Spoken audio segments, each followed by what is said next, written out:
प्रिय विद्यार्थियों, हमारे YouTube चैनल प्रभाकर क्लासेज पर आपका हार्दिक स्वागत है। आज का हिंदी व्याकरण का हमारा विषय है शब्द विचार।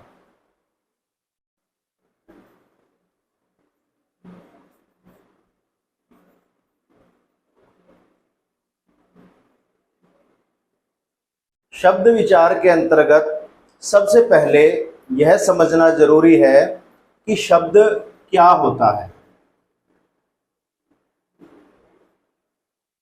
बच्चों, शब्द वर्णों के मेल से बनता है और वर्णों के सीधे मेल से नहीं, वर्णों के सार्थक मेल को शब्द कहते हैं। यानी कि जब वर्ण आपस में इस प्रकार जुड़ जाते हैं कि उनसे बनने वाली जो इकाई है वो इकाई कोई अर्थ प्रकट करती है, तो उस इकाई को शब्द कहा जाता है। पारिभाषिक रूप में हम इस तरह कह सकते हैं कि वर्णों के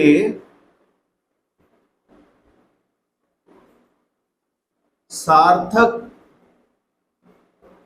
समूह को शब्द कहते हैं। अगर वर्णों को इस प्रकार जोड़ा जाता है कि उनसे कोई अर्थ नहीं निकलता तो उसे शब्द नहीं कहा जाता। जैसे ये है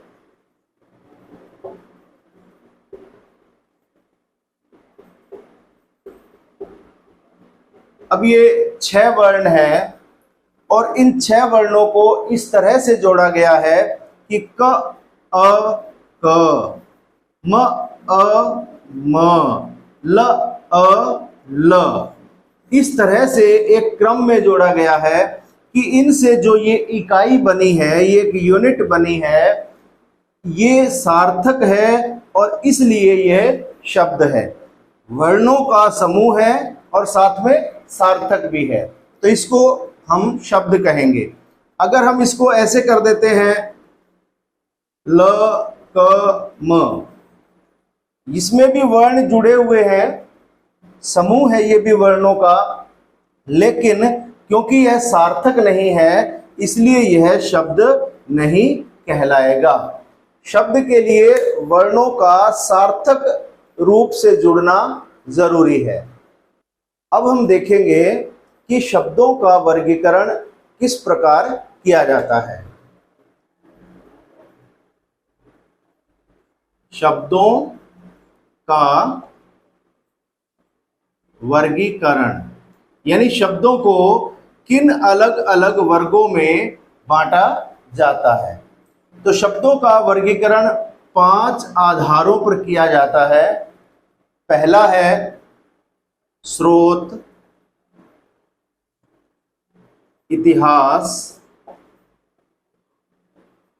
या उत्पत्ति के आधार पर। स्रोत, इतिहास या उत्पत्ति के आधार पर। दूसरा है व्युत्पत्ति, रचना या बनावट के आधार पर। तीसरा है प्रयोग के आधार पर। चौथा है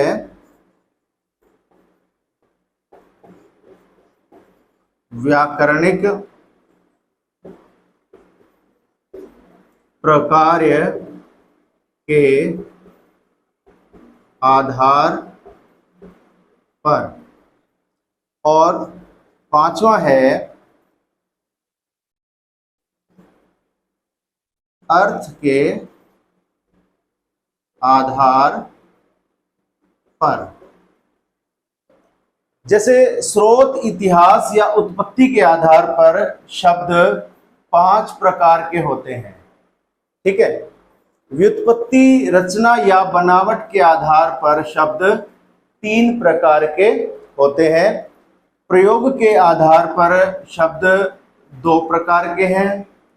व्याकरणिक प्रकार के आधार पर भी शब्द 2 प्रकार के होते हैं और अर्थ के आधार पर शब्द 4 प्रकार के होते हैं। ये आपने पढ़ा शब्दों का वर्गीकरण किन आधारों पर किया जाता है। अब हम इनको एक एक करके विस्तार पूर्वक पढ़ेंगे। तो बच्चों, शब्दों के वर्गीकरण में जो पहला नंबर आता है वो है स्रोत, इतिहास या उत्पत्ति के आधार पर। तो इसको हम देखते हैं स्रोत, इतिहास या उत्पत्ति के आधार पर। मैंने अभी बताया था कि इस आधार पर शब्द 5 प्रकार के होते हैं और वो 5 प्रकार कौन से हैं, मैं यहां एक टेबल बना देता हूं।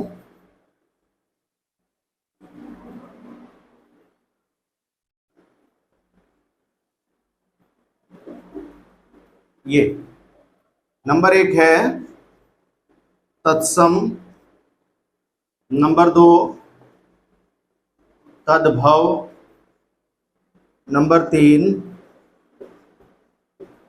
देशज या देशी, नंबर 4 विदेशज या विदेशी या इनको आगत भी कहते हैं, आगत शब्द, और नंबर 5 है संकर। ठीक है, तो स्रोत, इतिहास या उत्पत्ति के आधार पर शब्दों के 5 भेद होते हैं। नंबर 1 तत्सम, नंबर 2 तद्भव, देशज, विदेशज, संकर। अब हम एक एक करके इनको विस्तार से पढ़ेंगे। देखो, पहला है तत्सम शब्द।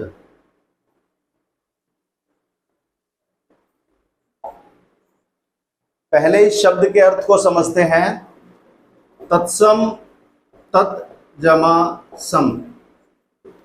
तत् का अर्थ है वह या उस, और सम का अर्थ है समान, यानी कि बराबर। तो तत्सम का अर्थ है उसके समान। ठीक है, उसके समान यानी किसके समान? संस्कृत के समान, क्योंकि जो हिंदी भाषा है उसका जो मूल स्रोत है वो संस्कृत भाषा है। तत्सम शब्द उनको कहते हैं जो शब्द संस्कृत भाषा से हिंदी भाषा में ज्यों के त्यों आ गए हैं, अर्थात वे शब्द संस्कृत भाषा में जिस रूप में प्रयोग किए जाते हैं उसी रूप में वे हिंदी में भी प्रयोग किए जाते हैं, उन्हें तत्सम शब्द कहते हैं। उनमें कोई परिवर्तन नहीं होता। जैसे अग्नि शब्द है, उष्ट्र, कार्य, सूर्य, वानर, घृत, कंकण, अनेका अनेक, ऐसे अनेक शब्द हैं जो संस्कृत से हिंदी में उसी रूप में प्रयोग किए जाते हैं। जैसे अग्नि शब्द संस्कृत में भी अग्नि ही लिखा जाता है और हिंदी में भी अग्नि लिखा जाता है। ये ज्यों का त्यों संस्कृत से हिंदी में आ गया है बिना किसी परिवर्तन के, तो ऐसे शब्द को हम तत्सम शब्द कहते हैं। दूसरा आप समझिए तद्भव को। तद्भव, तद्भव शब्द कैसे बना? तत् जमा भव। ये तत् होता है व्यंजन संधि के नियम के अनुसार त जो है वो द में बदल जाता है। ठीक है, वो आप संधि के टॉपिक में पढ़ेंगे। तो तत् जमा भव तद्भव, तत् का मतलब है उस, और भव का मतलब होता है बना। तो तद्भव का अर्थ है उस से बना। ठीक है, उस से बना, यानी कि उस कौन है? उस है संस्कृत।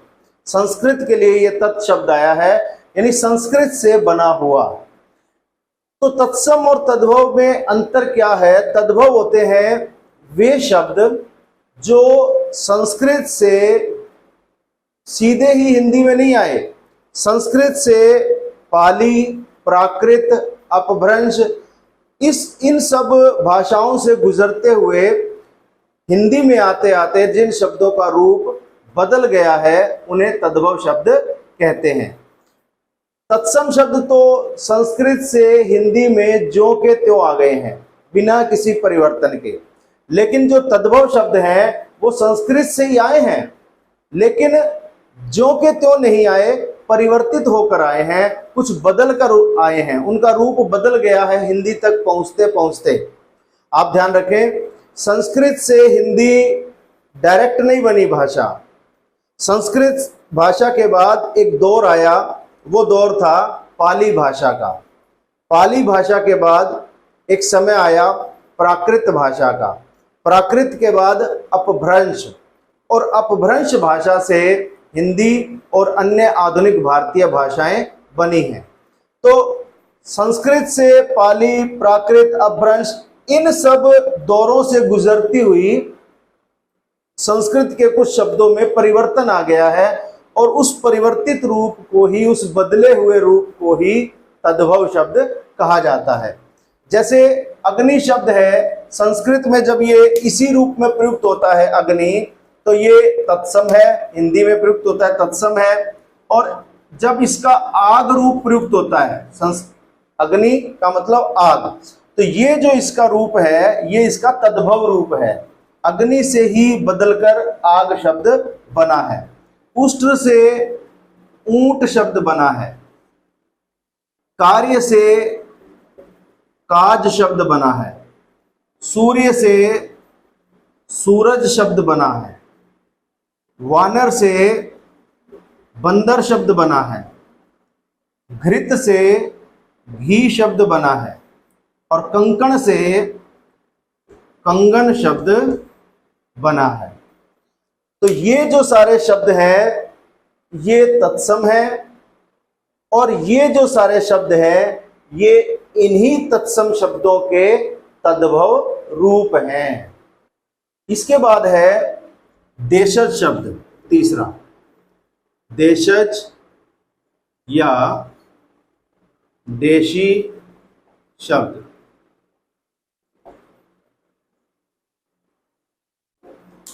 देखो, देशज का अर्थ क्या है? देश, देश का मतलब है कोई भी देश, राष्ट्र, और ज का अर्थ है जन्मा या उत्पन्न हुआ, कि जो किसी देश में उत्पन्न हुआ है।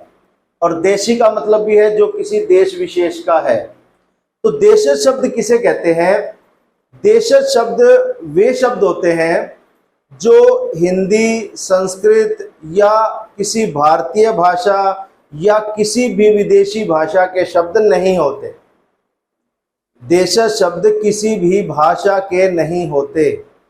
देशज शब्द हैं जो हमारे देश में विभिन्न बोलियां बोली जाती हैं, उन बोलियों से कुछ शब्द भाषा में आ जाते हैं, भाषा द्वारा ग्रहण कर लिए जाते हैं, ऐसे शब्दों को देशज शब्द कहा जाता है। आप समझे?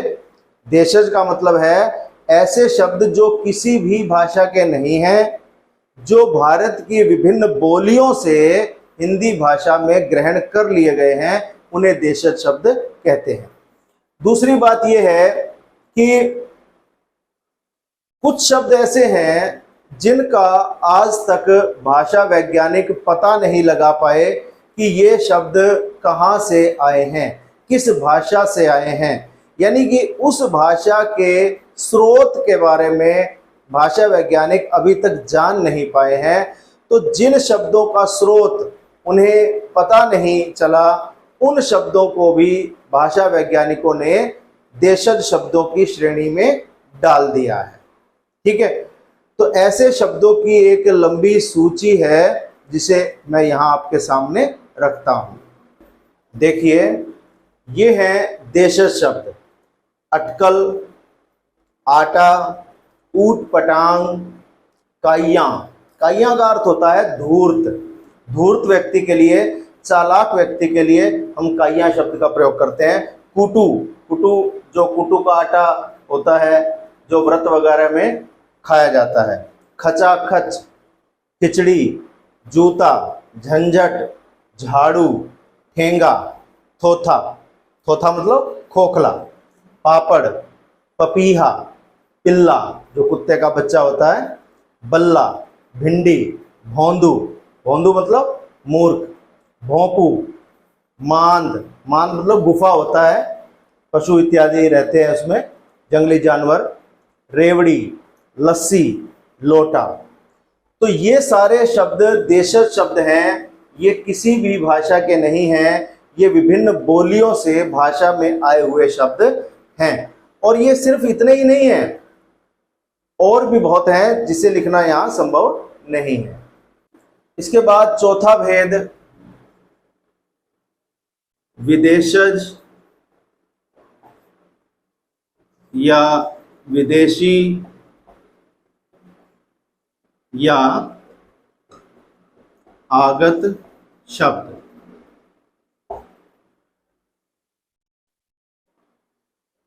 विदेशज का अर्थ है जो विदेश में उत्पन्न हुआ हो, जो विदेश का हो, विदेशी। आगत जो आया हुआ है, यानी कि विदेशज शब्द वे शब्द होते हैं जो हिंदी, संस्कृत या किसी भी भारतीय भाषा के नहीं हैं, जो किसी विदेशी भाषा से हिंदी भाषा में आ गए हैं। यानी ऐसे शब्द जो उर्दू, अरबी, फारसी, अंग्रेजी, तुर्की, पुर्तगाली, चीनी, फ्रेंच, अफगानी, जो इन भाषाओं से हमारी हिंदी भाषा में शब्द आए हैं, उन शब्दों को विदेशज या विदेशी या आगत शब्द कहा जाता है। ये उदाहरण देखिए, अपील, आइसक्रीम, इंजन, एकड़, कंपनी, कार, टाई, स्टील। ये जो सारे शब्द हैं आप देखेंगे सारे अंग्रेजी भाषा के शब्द हैं। अखबार, अदालत, अमीर, कागज, किताब, मुहावरा, संदूक, ये सब अरबी भाषा के शब्द हैं। ये हैं अंग्रेजी के, ये सब अरबी भाषा के शब्द हैं। और अंगूर, अचार, आवाज, गुब्बारा, नमक, नहर, रूमाल, ये सब फारसी भाषा के शब्द हैं। अलमारी और गमला, ये दोनों पुर्तगाली भाषा के हैं। चम्मच और चाकू, ये दोनों तुर्की भाषा के शब्द हैं। चाय और लीची, ये दोनों चीनी भाषा के शब्द हैं। कूपन जो शब्द है ये फ्रेंच भाषा का है। फ्रेंच यानी कि फ्रांसीसी भाषा, फ्रांस की भाषा। फ्रेंच का शब्द है कूपन, जो हम कूपन प्रयोग करते हैं, अखबारों में कूपन आते हैं या किसी मॉल में हम शॉपिंग करते हैं तो हमें कूपन मिलते हैं। वो जो कूपन शब्द है वो फ्रेंच भाषा का है। और ये जो रिक्शा शब्द है ये जापानी भाषा का शब्द है। इन शब्दों का हम अपनी हिंदी भाषा में इतना प्रयोग करते हैं और हर रोज के शब्दों में ये शामिल रहते हैं, हमें पता ही नहीं चलता कि ये हमारी भाषा के हैं या किसी अन्य विदेशी भाषा के हैं, जबकि ये सारे के सारे विदेशज शब्द हैं, क्योंकि ये किसी भी हमारी भारतीय भाषा के शब्द नहीं है। इसके बाद बारी आती है पांचवें भेद की, जो है संकर शब्द।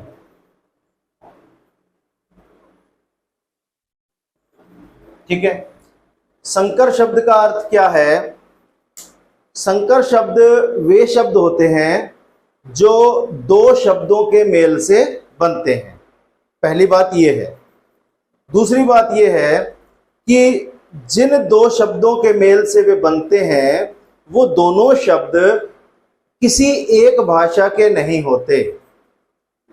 पहला शब्द किसी अन्य भाषा का होता है और दूसरा शब्द किसी अन्य भाषा का होता है।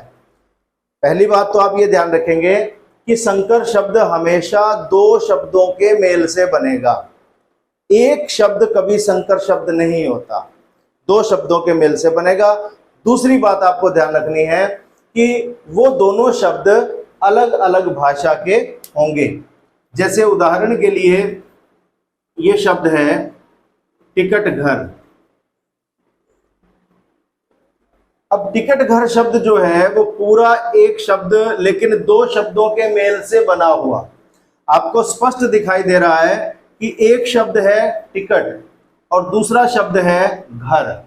ठीक है, तो ये पहली शर्त हमारी पूरी हो गई कि ये दो शब्दों के मेल से बना है। दूसरी शर्त कि जो पहला शब्द है और दूसरा शब्द है दोनों किसी भी एक भाषा के न हो, अलग अलग भाषा के हों। जैसे इसमें जो पहला शब्द है टिकट, ये अंग्रेजी भाषा का है। ठीक है, और जो दूसरा शब्द है घर, ये हिंदी भाषा का है। ठीक है, इसलिए टिकट घर शब्द को हम संकर शब्द कहेंगे। अब एक बात और आप ध्यान रखें, जैसे मान लो एक शब्द है वर्षगांठ, कि जो शादी है, विवाह है, उसकी वर्षगांठ मनाई गई, एनिवर्सरी। अब ये जो शब्द है ये भी दो शब्दों से मिलकर बना है, वर्ष और गांठ। तो पहला जो शब्द है वर्ष, ये संस्कृत का है और दूसरा शब्द गांठ, ये हिंदी का है। ठीक है, क्योंकि संस्कृत और हिंदी भी अलग अलग भाषाएं हैं, इसलिए वर्षगांठ शब्द संकर शब्द कहलाएगा।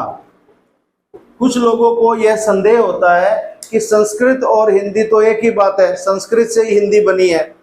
संस्कृत से हिंदी बनी है लेकिन है दोनों अलग अलग भाषाएं। तो अगर कोई शब्द संस्कृत और हिंदी के शब्दों से मिलकर बना है तो वो भी संकर शब्द होगा। ठीक है, ये देखिए अन्य उदाहरण, सिनेमा घर। सिनेमा शब्द अंग्रेजी का है, घर शब्द हिंदी का है। रेलगाड़ी, रेल शब्द अंग्रेजी का, हिंदी गाड़ी शब्द हिंदी का। बस अड्डा, बस शब्द अंग्रेजी का, अड्डा हिंदी का। पॉकेट मार, पॉकेट अंग्रेजी का शब्द है, मार हिंदी का शब्द है। लाठी चार्ज, इसमें उल्टा हो गया है, इसमें लाठी जो शब्द है वो हिंदी का है और चार्ज शब्द अंग्रेजी का है। उसके बाद कपड़ा मिल, कपड़ा शब्द हिंदी का है और मिल शब्द अंग्रेजी का है। पूंजीपति, पूंजी शब्द हिंदी का, पति शब्द संस्कृत का। स्नान घर, इसमें उल्टा हो गया है, स्नान शब्द संस्कृत का है और घर शब्द हिंदी का है। अणुबम, अणु शब्द संस्कृत का है और बम शब्द इंग्लिश का है, अंग्रेजी का। जेल यात्रा, जेल शब्द इंग्लिश का है और यात्रा शब्द संस्कृत का है। रेल भी इंग्लिश का और यात्रा संस्कृत का, ये रेल इंग्लिश का और मार्ग शब्द संस्कृत का है। रेल मंत्री, रेल शब्द इंग्लिश का और मंत्री शब्द संस्कृत का। जिला परिषद, जिला शब्द अरबी भाषा का है, अरबी भाषा का, और परिषद शब्द संस्कृत भाषा का है। यहाँ जिला शब्द अरबी भाषा का और प्रशासन शब्द संस्कृत भाषा का है। जीवन बीमा, जीवन शब्द संस्कृत भाषा का है और बीमा शब्द फारसी भाषा का है।